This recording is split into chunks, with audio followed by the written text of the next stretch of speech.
Hello everyone.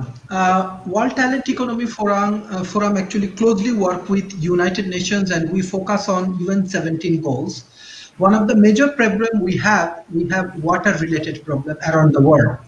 And already you know Madam Durga and Madam Kumar, they are trying to solving a very unique problem, especially water related problem in India.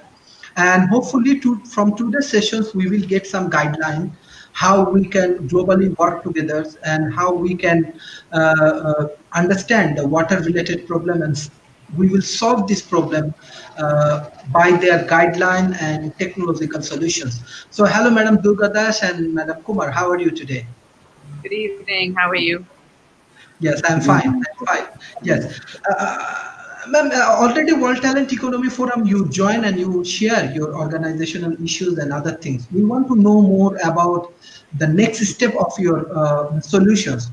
What are you doing now in India and what type of like organization right now working with you and what the possibilities you can do work with Asia Pacific market, especially Malaysia, Singapore, Indonesia, Vietnam, these kind of countries. Let me first take a moment to introduce my partner, Dr. Kumar, who is here with us this evening. Yeah. And all of our technology is his brainchild. So it's very important to get his view and his points on the table. Of course, Jyotsana is also from technology, and she has some important aspects that she'll bring to the table in terms of data collection and creating awareness, because it's not enough to implement solutions. It's very important to make them sustainable. Once you implement, many people have solutions and we implement it and then, we disappear. And then what happens? People on the ground don't continue to sustain it or don't know how to sustain it. And then eventually the problem comes back to where we started, So it's a very important aspect to cover that as well. So I'm sure both of them will talk a little bit about both those points that I mentioned. But as far as an organization goes, I wanted to share this with you, probably in a few days, but since you brought it up, let me share with you now. We have collaborated with the Royal Academy of Science Technology International Trust. It's a trust based at the UK and the US. And the collaboration is called Jansu. Jansu in Anatolia, Turkish, means life is water, water is life. And they typically call young women Jansu because they are as special as water, as special as life. So Jansu is about a much bigger global program that's going to help take the solutions that we as a team have put together to reach every part of the world as far as possible. According to WHO, 1.8 billion people don't have access to clean drinking water. And is there a solution or solutions that can be implemented that can make an impact to this? See, you mentioned the SDG goals. The SDG goals state that SDG 6.1 specifically for drinking water say that the goal is to try to alleviate this problem in this decade, 2020 to 2030. And so while people have talked about it, researched it, numbers are somewhat available, and people are doing small solutions here and there. There's nothing impactful that is making a huge difference. And so one of the main goals of Jansu is to put together a program that is just not about creating information and knowledge or research, but actually about executing it on the ground. And then executing on the ground followed by training for sustainability and making sure that these solutions are here to stay. So that is a very important program that we're working on, and we should have some announcements and things like that we will be talking about in the next few weeks. We've used this time of COVID in the last 3 months to work on this program with the help of Her Royal Highness Dr. Nisreen Al-Hashemite, who comes from the royal family of Iraq. And we put together a very good board that will help take this solution forward. And as trustees of this collaboration, the Princess of Her Royal Highness and myself and our team, Dr. Kumar, Joe, the rest of our team as well, Iftikhar, whom we know as well, along with members of RASIT who are collaborating with us, and the entire board at Jansu. is very, very committed to getting the solution implemented. So that's what our next program, our next focus is going to be. Yes. I just want to know from Madam Kumar Jyotsana that you are trying to invent the technology. Like how you work with your team, and do you get any kind of international support? Or I know that like when Durga Das and this kind of name with you, definitely you are getting international support. But beside that, for your engineering team or anything, do you have any international team members, those who supporting your technology or build up your technology? um, Yes, we do. Sometime back, we presented our solutions at IIM Calcutta, and we got a body from the United Kingdom who are very interested in developing our products. So we are working with them as well with the UK government. So It's called DFID. yes. Yes. Okay. As you are working with international engineers and these teams, like how you feel comfortable, and most important thing is that do you do study to the other countries? Let's say Asia Pacific market. Do you have any study or any research? Let's say what's going on in Malaysia, what's going on in Indonesia, especially water treatment. I know that here government also trying to solve these water related things. So do you have any specific study on that point? Recently, we are working with NTU in Singapore. They wanted a sustainable water solution in the three different areas. Say, example, atmospheric water generator, rainwater harvesting, and wastewater treatment. They want to give a complete solution. So our team is working for a holistic solution. As Durga mentioned, we're globally addressing this solution because if you take wastewater treatment, only 27% of wastewater is being treated. The rest, 63%, is getting polluted, all the rivers and surface water. So that's a huge challenge we have to address, especially in the Southeast Asia. So where we are constantly working towards the wastewater treatment, especially recently we had flood in West Bengal that created huge mess in the uh, east side of India, and it also affects Bangladesh and other rest of the places. So where we need to address the hygiene as well as the reusability of the wastewater. So we're constantly working towards that. Yes. Madam, I have a specific question, Madam Durga Das. I have a specific question to you because already India, Bangladesh, Pakistan, as far I know, there are many NGOs. They are working on that field. Let's say even Bangladesh, I can remember BRAC. They are working on this kind of thing. So how do you collaborating this kind of local ecosystem? Because you are inventing technology and you are trying to giving the solutions. So and there is a huge population. Yes, this is true already for flood and this kind of things. Many people affected. Even I saw that Podda and Ganga River. There are many things really problems. And how you actually handle this local ecosystem in India, Bangladesh, Pakistan, or other countries, and how you making corporate relationship. It's a very important point. Without partnerships, we can't solve the problem. No one, I think, can do this on their own. We need partnerships, and we need sustainable partnerships. We need partnerships that are passionate about the cause. We have to have, allied and common goals. We have to be able to not just get into partnerships that talk about the problem, but partnerships that are willing to put their, muscle behind it, and who are able to bring the required funds. We've been working on this study of how we can make an impact at Jansu, and the idea is, if we are able to raise enough funds for the next 10 years, and it's a somewhat sizable number, which I can't unfortunately share on this call, but it's a number that I believe will help us at least impact 10 to 15% of that population that does not have any access to clean drinking water. And this is a subset of the entire population that we will be giving solution to. But when I say no access at all to clean drinking water, that's about a percentage of that entire group of people will take the solution to. like Dr. Kumar mentioned, our solutions are not only about air water harvesting, while that is definitely for us the future, and it's the machines that we have that I believe will help address this problem, at least help us replenish our groundwater tables to some extent. We have to have a more holistic solution. It has to be a combination of proper water management, all of us waste water, and I think making people aware of that and helping them look at little ways that we can all save water will go a long way. A recent study said that about 80% is consumed by agriculture, right, by farmers.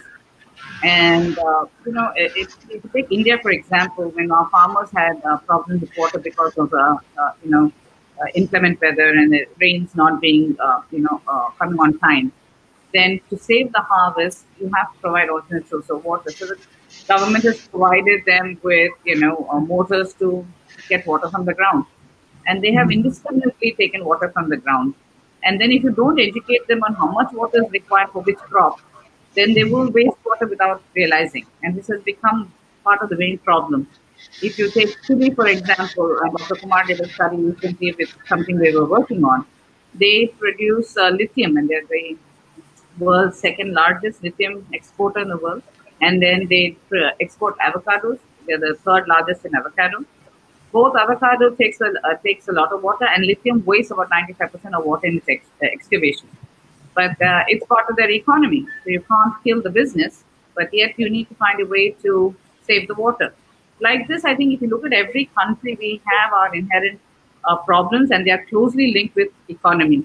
If water is not taken care of, eventually it will attack every country's GDP in some form or manner, right? Because I believe there was a same article mentioned that in industry in Maharashtra we cut the water supply for periodically over a few months to save water because we didn't have water for domestic use. So they cut it from industry, and therefore industry had to put a stop to their production, which then led to their losing out on their business. So I think 80% agriculture, I think about 10% is industry, and maybe 10% is domestic use. So proper water management and training and awareness of how to manage our water, judicious consumption is equally important. And then comes saving water like rainwater harvesting, reuse of water like water treatment, and then comes production of water, whether it's desalination or air water harvesting. I think all of these need to be addressed. Of course, our technologies start with rainwater harvesting, and then Dr. Kumar can talk a little bit about the other things that we do as well. Thank you, Dr. Kumar. I just want to know, as you are doing some work which is related to the community, so how actually Indian community helping you, your local community actually helping you?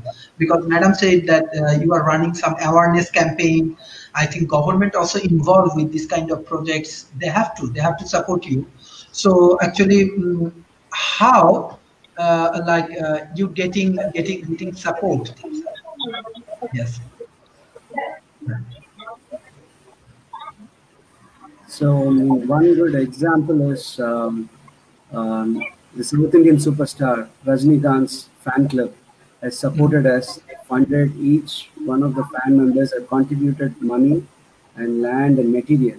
We installed a independent and sustainable water source in the place called Arielu, next to the railway station, where we give free water to the local people. So it was completely contributed by the Rajnikant's fan club. And apart from this, our local government has given a permission to install in one of the zonal offices where they deliver free water to common people. And likewise, many communities have helped us and supported us to install our mission in various places. So that's a great support for us. I mean, even IITs or IIMs, they're also contributed, and they also supported us to install our missions in their premises. And that's a huge support for us. Yes. Ma'am, I have a specific question. When I see that you have a huge experience and you have a very strong collaborations around the world when you're running these kind of projects. But my question is that, like for you, from your organizational point of view, what's your objective? How many peoples you want to cover, or what the target market you want to cover? What area? It's only in India or outside India? Actually, water is a big problem. Even when we work with the African team, we find that water is a big problem. We work with some of the NGOs over there. Even in Asia Pacific, it's a huge problem. Do you have an international objective or any specific plan in your mind that step by step? Yes, it's not a right the way. Step by step, you want to cover. No, absolutely. We can't solve the problem overnight. Everybody has a problem. I think this problem is not just the developing countries. Even developed countries have a problem, and we have to address all of them, but we can't do all of it at the same time. So we are in this plan that we made for 10 years, looking at the specific countries where we can, like you mentioned in the last question about partnerships. The right partnerships will, I think, be also key to which countries we address first, because it's one thing to just talk about solving a problem in a country, but if you don't have the local support, the government support, the local partner to support and work with us, it's going to be difficult to get the program off the ground. So we are looking at a few countries, definitely the countries around us like Malaysia, Indonesia, Vietnam. Africa is definitely a country we have to look at. There are parts of Turkey that we're looking at, and I think these are the first countries that we will approach to work with, and then we will probably that we have broken up our 10-year program into 4 stages, right? So our first stage would be these countries. The second stage, of course, we'll add 5 more countries. Africa itself is a number of countries. We can't work with all of Africa. We will take 1 or 2 countries within Africa, right? We will, of course, look at Malaysia now that we have you there. So you can help connect us with the right people in Malaysia on the ground. And besides Malaysia, if we can look at maybe Sri Lanka, if we can look at Vietnam, I think these are countries that have a serious problem. Are close neighbors of ours. I think the government is very proactive. I think partners will look forward to wanting to help. So I think these we will pick as our first targets to start working. Yes. Dr. Kumar, I have a specific questions beside that. Like, okay, yeah, you have a young and energetic teams. So what type of challenges you are facing? And most important thing is that this kind of projects and this kind of business need lot of investment. How you attract international community for investing on your projects, and what the benefit they will get, because already even World Talent Economy Forum, we have many organizations around the world. They are also looking for good organizations. And what's the strength of your organization? First, as you asked, I will address the biggest challenge is people are not aware of what we have right now, the water. As per Water Quality Index in the global scale, India stands at 120 out of 122 countries, which nobody knows. Niti Aayog has published this article, which we are running short of water, as well as we contaminated a lot of groundwaters, because 40% of our country uses groundwater for the drinking purpose, and rest is from the surface water.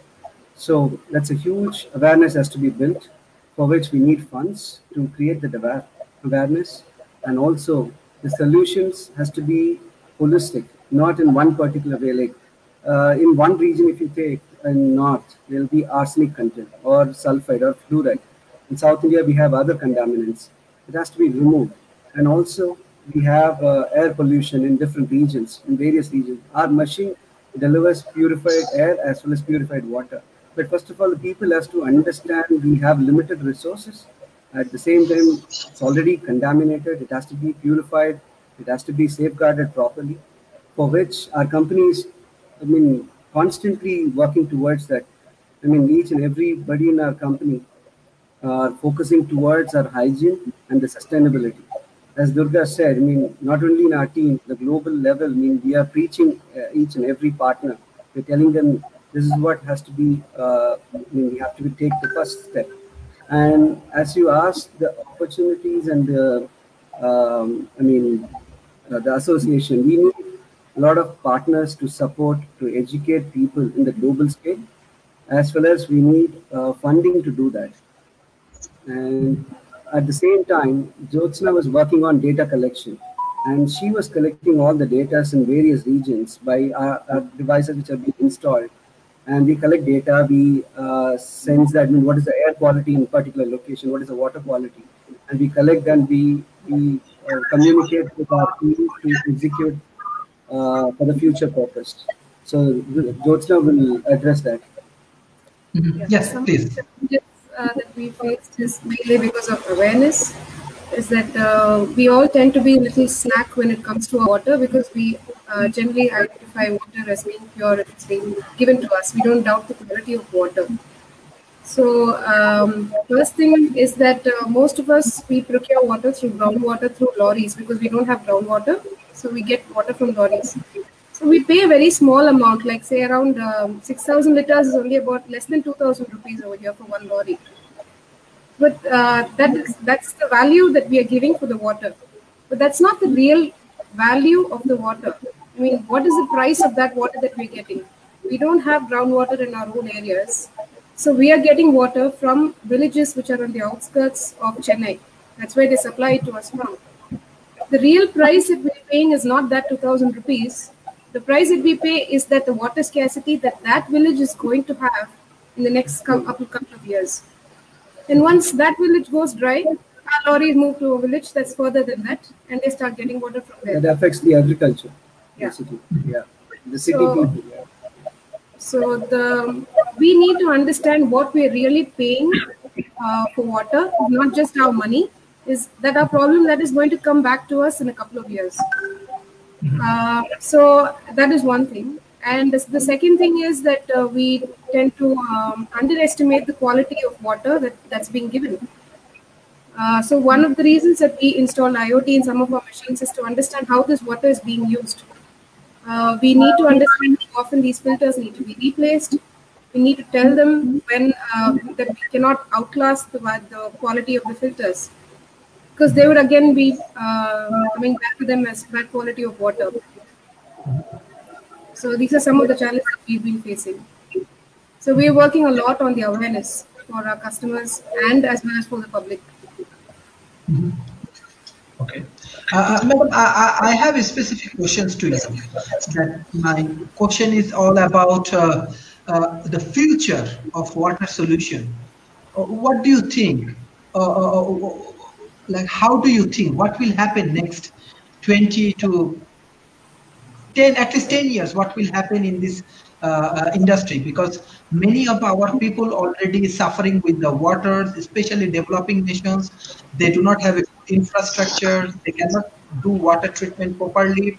And government taking initiative, but government has a lot of lackings. They cannot solve this problem in a professional way. So what do you think?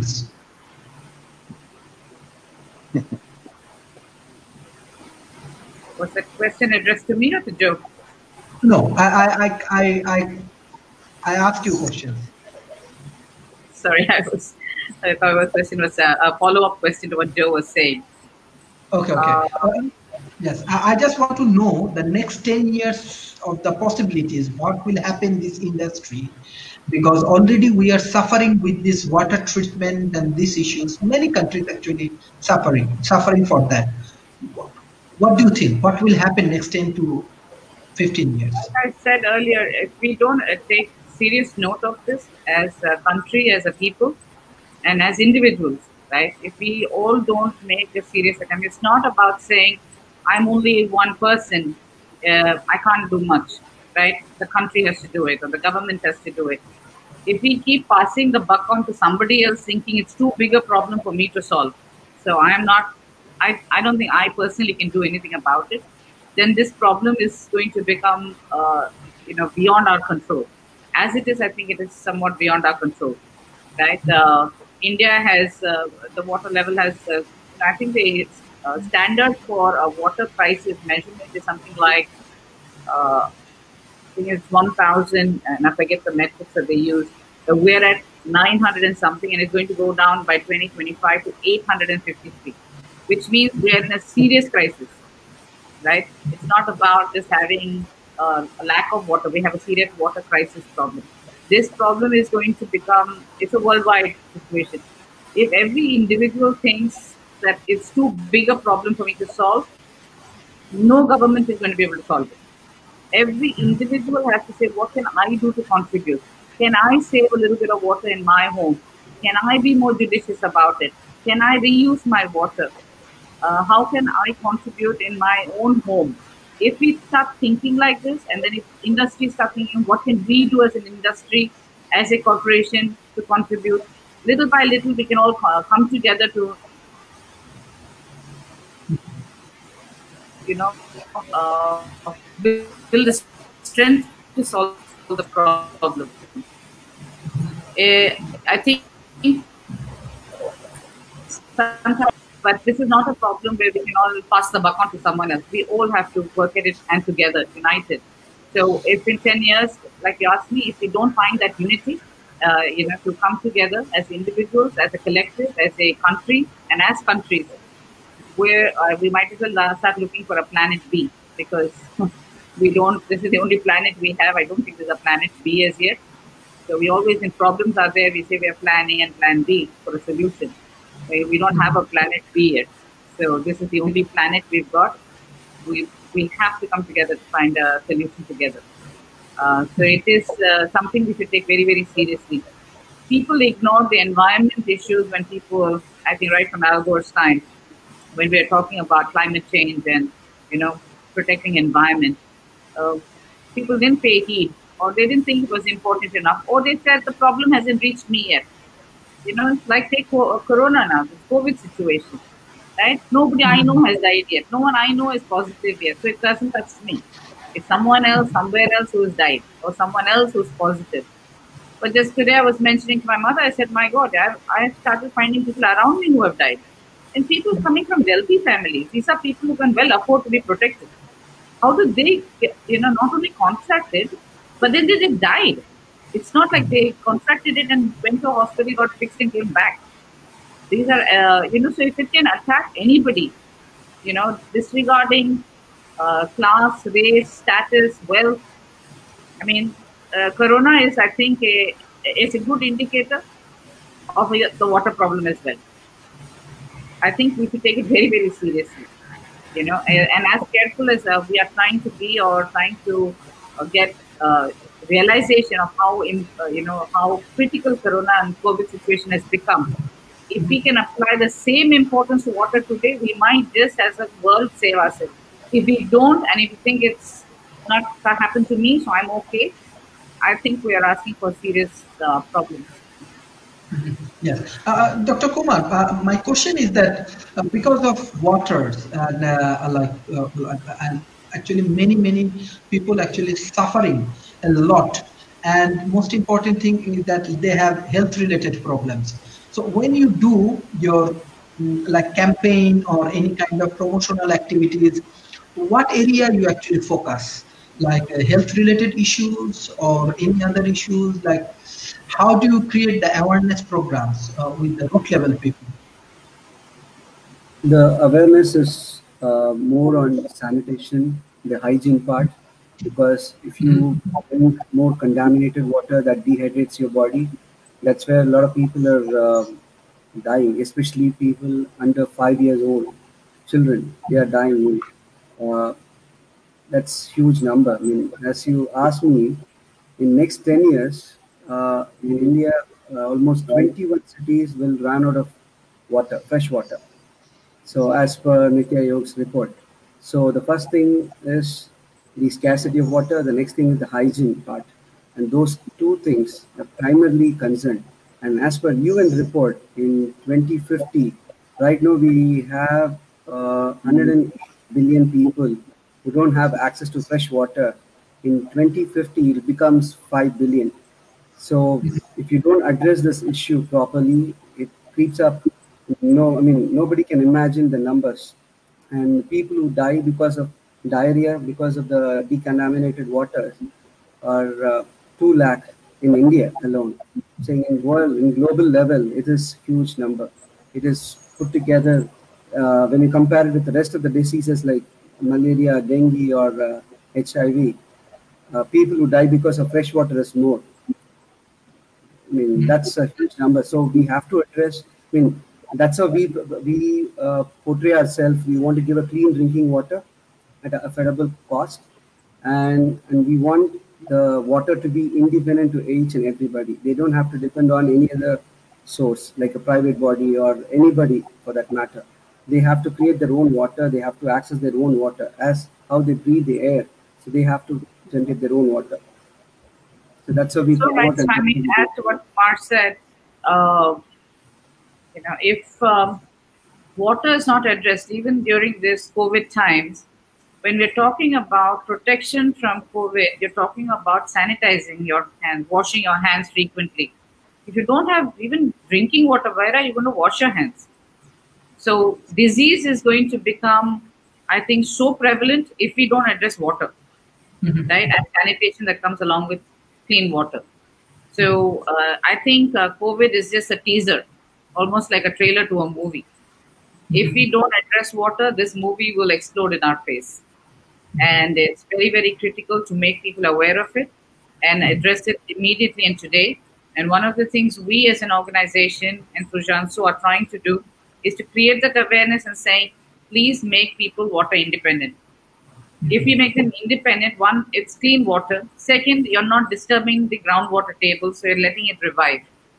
So it's kind of like killing two birds with one stone. Without taking away water from you, we're also helping our planet revive itself. I think that is the combination that needs to be addressed and adopted by everybody if we want to see not see a big calamity engulf us in the next 5 to 10 years. Yes, Madam, I have actually a very specific question to you because you are very experienced entrepreneurs and you do work in different international community and you trying to collaborate with many interesting people around the world. So COVID situation really challenging for many countries, even though Malaysia trying to develop and solve these things. And but my specific question is that, Madam, like what you see next 3 to 5 years will happen in not only in water industry, in the entire community, because we are suffering a lot. Our business system not running properly, and already some of the country, they are very big, but already we can understand that their healthcare systems and many of their government policy is not environment friendly, and they are not able to handle these critical situations. So in that situation, what will be the next 5 years we have to see, and how we can solve these things next 5 to 3 years in between our community? Because our belief is that next 3 to 5 years will be very challenging, but how we can solve this? So again, I'm going to touch briefly upon the team at Jansu. Dr. Kumar, Jyotsana, and myself, we are here building technologies. But for us truly to make an impact in the world, we need to bring the strength of many people who have had experience, who are, like you said, internationally connected and networked, who know how to reach the right ears with the right voice. It's very important. So while Her Royal Highness Princess Nisreen Al Hashemite is one of the trustees at Jansu and one of the founders of Jansu, we also have with Her Excellency Professor Amina Garib Hakim, who is the former president of Mauritius, right, who is driving Jansu. The voices like hers and the princess, along with a board of very qualified, experienced people from around the world, I think is what is going to make the world sit up and say, okay, we've got to listen to what they have to say. We have to listen to what the solution is, and we are going to help you implement the solution. So right voices, with the right message and the right solution. That's the combination we're trying to bring together. And I think, Jansu and Aeroniro are, we've collaborated with Rasit to make this happen, because without creating that, it's very difficult for us to make an impact. We could be solving a problem here in India, and the Indian problem is big enough. Yes. But I don't think one company or one solution is going to take care of all of what the world needs. We have to come together as a collaborative, as partners, and have the right people with the right voice at the right forums. So you mentioned SDG earlier in the conversation. Water, if you look at all the SDGs, the 7 SDGs that the United Nations have put together, water is a nexus with poverty, with gender equality, with education, with health and sanitation, hygiene, clean drinking water in itself. So I think the nexus of all the impact it can have with all the other SDGs is very, very strong. And so we have to treat water as a nucleus of solving other problems. When you talk about, we're going through difficult times now with COVID, businesses have shut down. How will they restart? And is water an important part of that? It is very, very important. If we don't use water as a nucleus and then see how we can bring about the solutions around this nucleus, every part of economy, industry, and livelihood will be impacted. So I think they're all very interconnected, and we have to see it as an interconnected world, interconnected solution, and an interconnected problem. This is the only way we'll do it, which is why, like you kept mentioning and I keep repeating, partnerships, partnerships, partnerships. There is no other way out. We have to come together as partners with government, with industry, with grants, trusts, foundations, and with people, with each and every individual who form this collective partnership. I think everyone is a partner in this game, and if we play it right, we will certainly be able to win. Yes, Dr. Kumar, this is very interesting thing that you want to make more partnerships and you want to do more global relationships. But my question is that, what's the present condition of your project? Like specifically, how many people you are right now providing your services and they are getting support from your organizations, and what the feedback? Even if you want to share any of the example or anything from your organizational point of view, we will be really happy. Thank you. Partnership, as you asked, we are partnered with multiple entities like IIMs, IITs, CSIRs, and NTUs, and many institutional associations we have. And our team is constantly progressing towards the installation of the machines. Right now, we've installed close to 2,500 units in the domestic as well as the industrial areas. And apart from this, we also participate in NGO activities and CSIR activities, something like GMAT and GALE. Those people are supporting us to implement all these units. And also being installed in public places like Southern Railways, Eastern Railways, and public areas, parks, and hospitals, police stations. So we have reached n number of places, and we're trying to install our solutions and address the local issues, problems which faced by the local community. And we need a lot of partnership, as Durga said. We need more partners to reach the maximum number of people. And as far as the team is concerned, right now, a team of 25, but we're slowly progressing towards more number of people to address this issue, and we wanted to reach it to pan-India and to the global scale. And we are in the right path to reach that. And Jyotsana will address about the collaborations and associations. So it's been difficult to find exact partners that who align with our goals, but we've been very happy with the partnerships that we've made so far.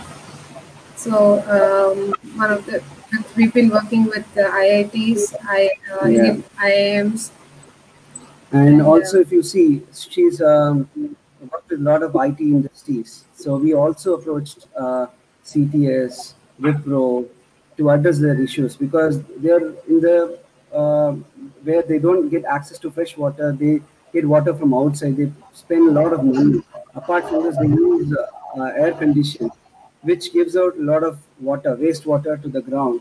We also help them in recycling those wastewaters for a lot of IT companies and a lot of industries. So in that way, I mean, we are trying to collaborate with maximum industries to give a proper solution. Even I would say, I mean, RO companies. RO produces a lot of waste to the ground. I mean, they send the saline water back into the ground.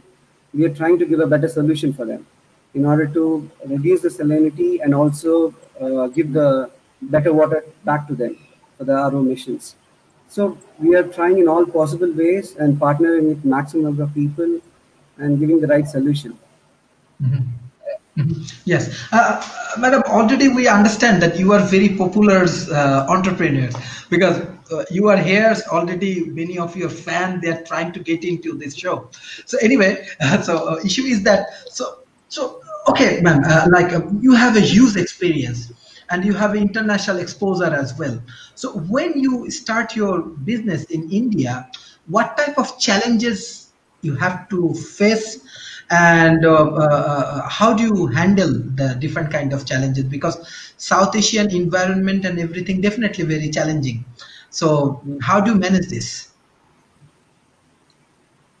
So everywhere you try to do business, there are challenges. You can't say there is no challenge, right?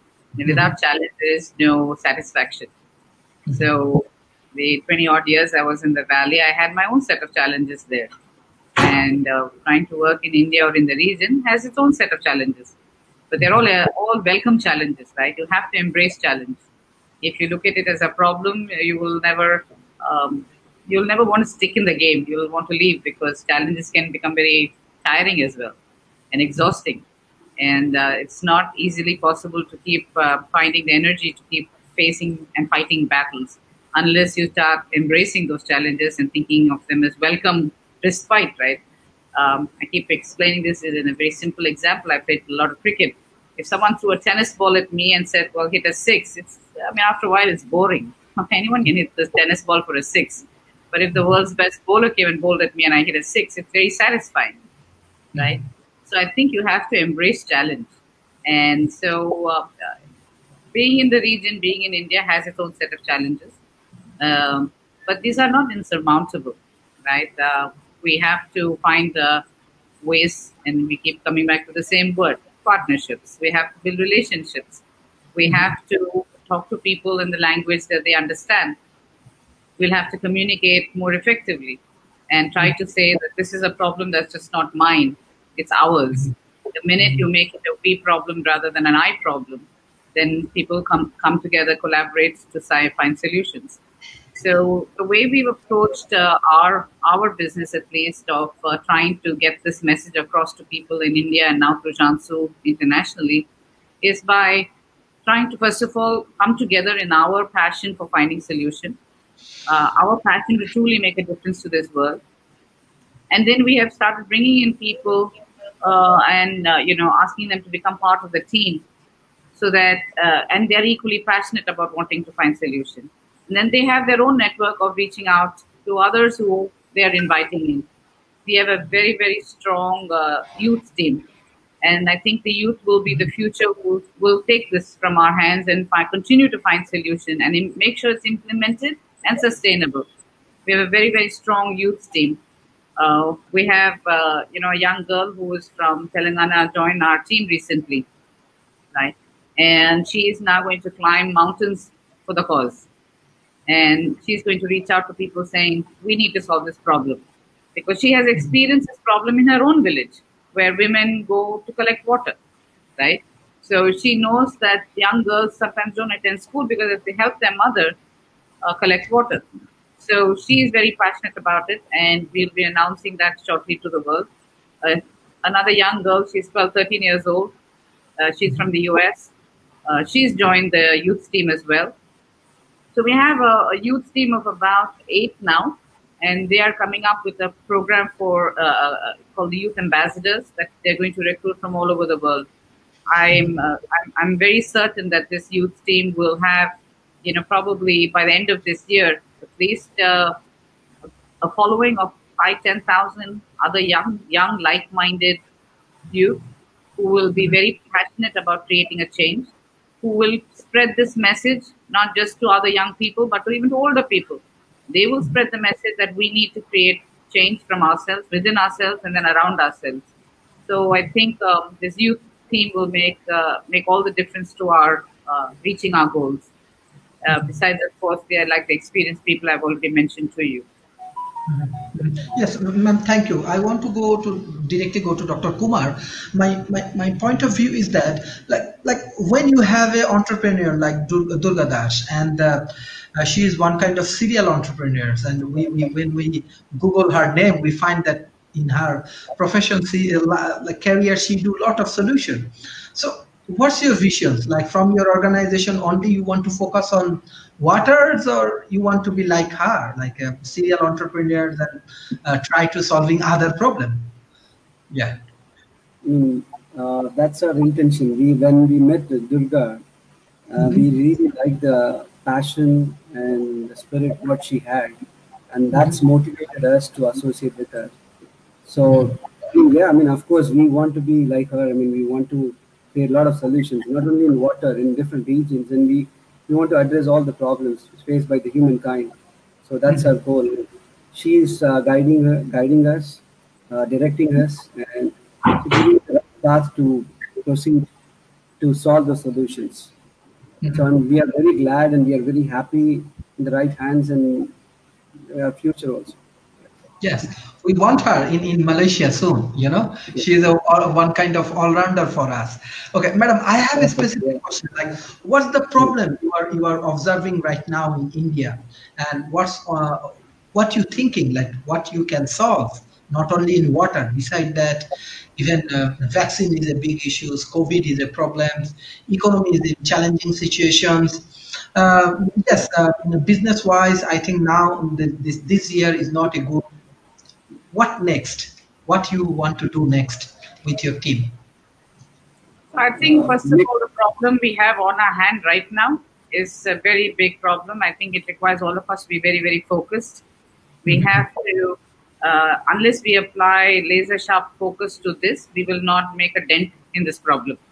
So the entire team, I've been motivating and encouraging them to only think on water and around water. When I say that, it doesn't mean we will ignore other problems.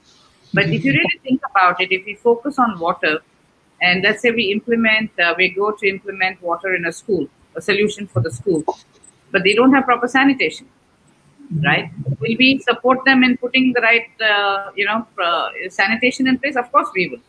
So as part of Jansu, we are looking at these, allied issues that will come in and around water, right? If we are trying to educate children and we think sending girls to school will, by bringing water solutions to their families, children can then go to school. But if we are implementing that solution and the school doesn't have a whiteboard, will we help provide that? Of course we will. So I think we will not ignore other problems, but we want to be focused to address problems that are allied to water and what we can do with water and for water first. Because if we solve this problem, there are a number of problems that are connected to it that will also get solved. And if we don't have that kind of laser sharp focus, we will be very diluted in our efforts. So I think while you say I've done many things, but right now, this is my 100% focus. This is what I want to do. And this is what I am very motivated to be, and I'm very determined to make sure that we make an impact in this first. And so I think the whole team is also of the same mindset. We have to come together. We have to be very, very laser sharp. We will find solutions in this space. And where we can find solutions for allied problems around this, we will, of course, address it. Yes, thank you. This is actually a very good idea. We need to be focused. So when we can focus, we can get more result. But beside that, like the economical challenges, major challenges for every organization. What do you think? Like example, this business is sustainable for present condition, because there are many opportunities around the world. Let's say in Malaysia, they have Techno Hub in Cyberjaya. They're investing in autonomous vehicles. They're investing in electric cars. They invest in solar energy, smart city, smart village. They're utilizing Islamic finance. But what's your message for investors? Why they should invest on your projects? what the inner between. I can understand that you have a very professional team, and you focusing on India markets, and India is a very big market, really big market. So We're besides not that, focusing on India. Don't misunderstand me. When I said that we started with India, the idea was to take our solution to the rest of the world, but the vehicle for that is Jansu, right? And Jansu is that voice, the international voice that is going out there and talking to different parts of the industry, government, etc. And in terms of other businesses, as you say, right, I think everything can be connected. I can quickly pick up a few examples. You talked about electric cars, electric vehicles. Who says we can't put a water machine that's collecting water from air on an electric vehicle that can go into different places? So there is no carbon footprint because of logistics, because of electric vehicles. Water is now coming to the doorstep, right? And so taking care of communities in that area. So why can't we work with companies in the electric vehicle space? Of course we can. You talk about solar, you talk about green energies. Why can't we work with them? We don't need to use electric power for our machines. We can work with solar panels. We can work with alternate energies. Dr. Kumar is already exploring things around other energies that we are trying to find. We have some very interesting solutions in the energy space that we're working on, but it's not the right time to discuss it. It will come out probably sometime, maybe early next year, right? But different solutions in the energy space, we can partner with them. We are not trying to solve all problems ourselves, and we cannot. But if there are companies in the solar space, we would willingly partner with them. If there are companies who are building IoT technologies in the Internet of Things, we will work with them. If there are solutions that can, companies that are building apps and that can, who have a large database of people that are connected to their apps, maybe a youth app platform, if you will, or a music platform, even if it is that, right? Can they communicate this message of awareness of water management and judicious consumption to youth through the music app? If we can reach, a million kids through a music company, why would we not partner with them? So it's not that when we say we talk about water, we are disregarding all other businesses. I think all businesses can collaborate together to find solutions together, and we can help each other, right? If we are able to communicate to youth through this music solution, if we work with the electric company, we work with a solar company, we'll get business for them, right? And for us, we are creating the impact we want. So I think there are many areas of collaboration like this through other companies, early stage startups. I think I can find an opportunity with each and every startup that you might have in your techno hub in Malaysia, for sure. Right? Can we work with a company that's doing data warehousing, data mining? Of course, Jyotsana will immediately say, yes, let's work with them because we want to analyze the data we're collecting. Why not? And if you analyze the data, then how do we communicate that data? Can we work with a company building a social network? Why not? So I think there are many areas of collaboration with what we are doing, what others do. And I think partnership need not be, wearing blinkers saying, I'm in water, I need money, and I will implement with projects. I think the collaborative ecosystem of businesses can actually help each other survive through this current COVID situation and into the future. And I think together we can find solutions as well as financial, value for each other. It's not that we cannot create that financial value as well. I think that's very possible. No, this is very interesting, and this is very realistic idea. It's possible. Then this ecosystem you can utilize in many ways. So that is the important part. Dr. Kumar, like you do a lot of CSR and this kind of activities. So can you give us some example? What's the initiative beside your projects? You do any kind of CSR or anything on behalf of your organization? No, like corporate social responsibility. Like yes. do you any corporate social responsibility, like beside your projects? You helping the poor community, or you helping your Indian people, Indian community with other tasks or with other responsibility you are fulfilling for them? Of course, I mean, we do a lot of activities in the government schools where people lack even electricity or internet. We try to address them, we'll educate them, we'll motivate them, we'll say what is the current affairs and what they need to know about the world and India. So we're trying to address them, and then we educate them about the nutrition value, what they're supposed to have, even for their food. They don't have a proper nutrition values. Whatever they consume is which is available in the local area. We try to address them. They need to take at least these nutrition every day, like an egg. They have to take egg every day. So those kind of activities we try to address, and we give them a proper drinking water, and we teach them what is sanitation, what is purity, what is cleanliness, and we educate them in the root level, in the root grassroots level, more than talking to a people who live in the city. We go to the communities where they don't have access. I mean, a lot of areas in Tamil Nadu itself, they don't have access to electricity, internet, and water.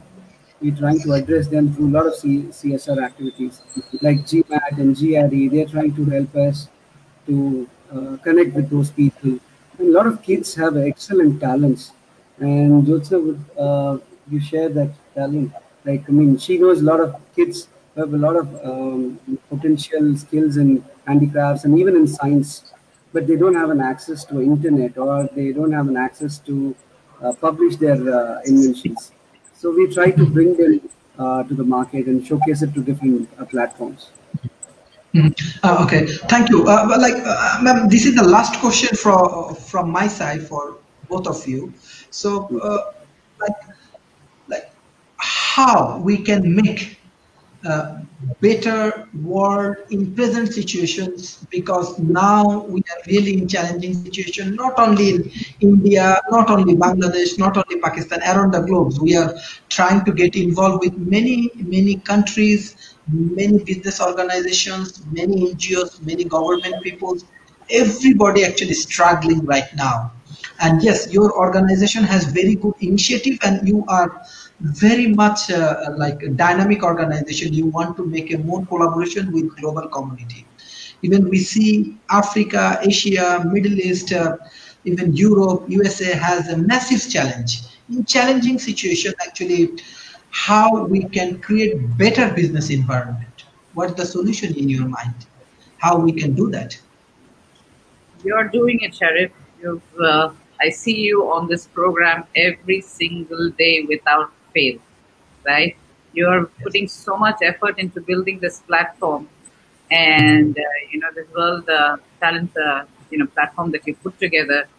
Every day you bring such interesting speakers, and I notice it's not just from our region. You bring them from America, you bring them from Canada, you brought them from Germany, you brought them from Malaysia, you brought them from India. I mean, every day you're bringing so many people from all over the world. I think your platform is doing exactly what people should be doing, right?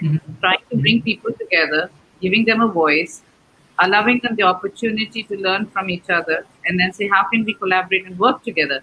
If I can help you reach your message and your business to the world, maybe you can help us take our solution to the world. And so I think platforms, just like what you're doing, is very important. There are platforms that are, talking about the problem, right? They're talking about, businesses and what next, what's the new normal going to be, right? But I find that everybody is sharing their point of view. And it's just a point of view at this stage. I don't know how many of them will actually move into execution, really. It's like you're suffering right now, and you have what I call armchair views, right? We are all going through something. We have start walking and watching a cricket match or a tennis match. He should have played a better shot, or he could have taken that catch. It's easy to make these comments and to say, this is my view. And it's, of course, all respect. Everyone's view is important. But what is the reality going to be? Whenever this ends, God knows. People said 2 months, 3 months, now 5 months have gone. Now they're saying September, maybe December, maybe into next year. I've even heard reports of this continuing to affect the entire world before it finally finds abatement, right? So this is not like, I don't believe that there is going to be an end to COVID. We need to look at it from that point of view, honestly. We have to learn how to live within this. Like Kumar mentioned, 2 lakh children die from diarrhea. We never spoke about it. No one spoke about it, right? That's not a small number. I don't believe 2 lakh people have died out of COVID in India, but we have 2 lakh children dying from diarrhea. Don't you think that's a startling number to discuss and to debate and for businesses to? The only reason the whole world is on its feet with COVID is because everybody, no matter which class, creed, status, country they come from, is affected. And so everyone had to wake up and shake up and have something to say. Right? But once, we come to the reality that this is something we will have to live with, I think we'll also come to the reality that things like this will continue to erupt in our daily lives. COVID-19 will go, COVID-20 may come. Who knows? Maybe 22 will come. If this is going to be the new normal, that we are going to be affected by health, whether it's this virus or another virus. We had SARS sometime before, right? If something like this is going to affect our health moving forward, we have to go to what is the root of the problem, what we call the root cause analysis, right? We are now all talking about what we are experiencing and what we think will happen. I don't know if there are people thinking, what is the basis of all this? Kumar mentioned sanitation, hygiene. This could be part of the root cause, right? One of the problems of the root cause. So we need to, I think, start looking at it from that point of view, so that we're not only getting past COVID, but then we are going to be prepared and create a foundation for the few years to come and the future to come. And if, technologies have to be built to strengthen that foundation, so be it. If water is an important part, so be it. If hospitals have to be better equipped, if nurses have to be better trained, if education is important, if online education is the new way to go, and that will strengthen the way we create these systems of keeping health in check, right? Then all of these should be addressed. I don't think this is the end of COVID. This is the beginning of something that we all need to be prepared for. And we have to look at this whole problem from a different dimension. And I think, like I said, platforms like what you're doing, where you're allowing people to, share, collaborate, you're bringing people, say, talk about what you're doing, how are you making a difference, what is your information, what's your knowledge, what's your business, bringing them all onto this platform. And maybe what you should consider is, besides this talk show, you should actually have a platform where all of the people you had on the show should be able to meet each other. Yes. And we should be able to then take to the next stage. I think you spoke to me earlier saying you wanted me to participate with you, and this is what I would suggest you do.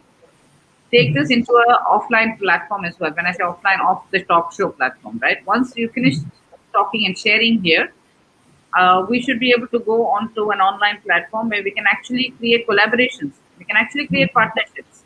We can actually talk about what we can do to help each other, right? And somebody that you brought online a few weeks ago from Malaysia in academia, I believe that you had a lady, right? Can we collaborate with her? Can Jyotsana collaborate with her to figure out how we can do a little more research? Can Kumar collaborate with the technology team there to say, what is our solution? Is there something you can add? Can I collaborate with the people who are doing MBA program there and say, hey, is there a way we can create awareness in Malaysia? I think these kind of collaborations that you can enable through your own platform is the way to go. And this is what is going to help resurrect our economies, our businesses, our way of new life. Suddenly the whole world has come together. Let's make the best use of it. Even if it unfortunately came through COVID, right? But suddenly we are talking to each other like we never spoke before, right? Online communities have erupted. Everyone is on a Zoom call. Everyone is talking to each other in different parts of the world. And this kind of collaboration used to normally happen with people like me who are in biz dev or marketing or sales, who would open these doors and these channels of communication. But today, COVID has enabled this channel to become very prevalent. So I think we should look at the brighter side of things. Why not use this moment and platforms like yours to actually make those collaborations come to life and execute real solutions on the ground? No, actually, World Talent Economic Forums, we are planning for conference, summit, and these kind of things, because we are just growing, and actually we are getting very good support from around the world. many of our guests is still in waiting list. They are coming. They want to share their business, their idea, their solutions, and we are really happy that we are getting support like Durga Das and many important persons from around the world. And yes, we have a plan. We want to do conference. We want to do summit, and we can create a meetup together.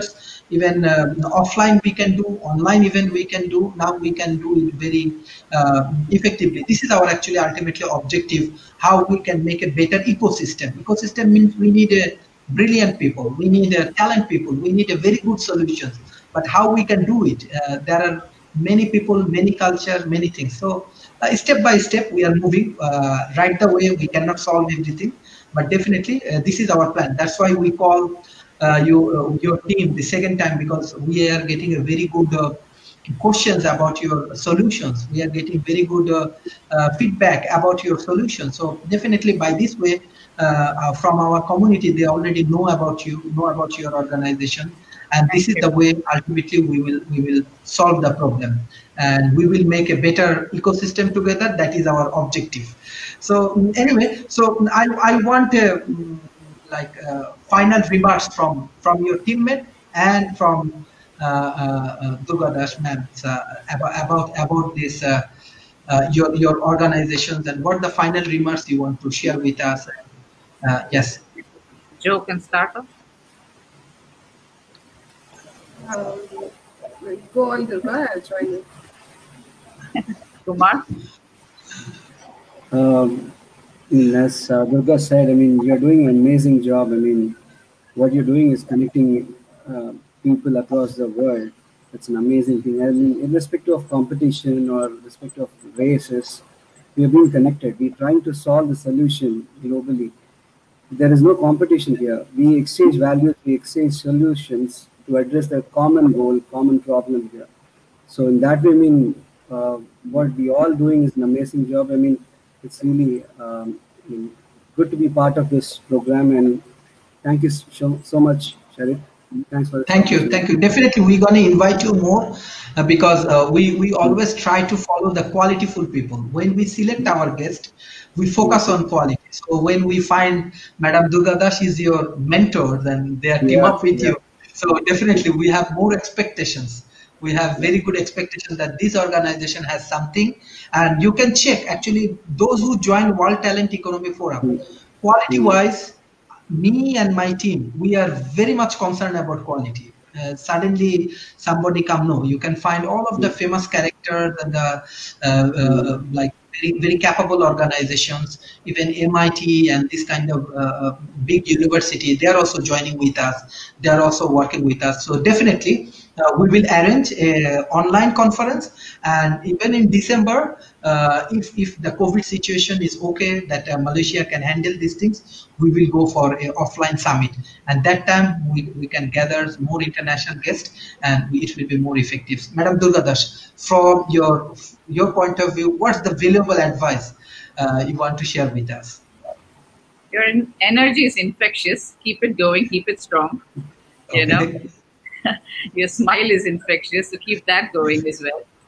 I think you're very motivating yourself. I think the energy you bring to every talk that you've done, and I've watched quite a few of them as much as my time permits. Every one of them has been very interesting. And you know, you're a very simple heart, but a very big vision. So I'm here to support you and your platform as best as I can. Thank you, ma'am. Thank you. Our organization goes, Aeronero is committed to finding solutions every day, innovating better and better, because this has to be a solution that's available to everybody, no matter what they can afford or not. We will find ways and means of getting in the hands of everyone, right?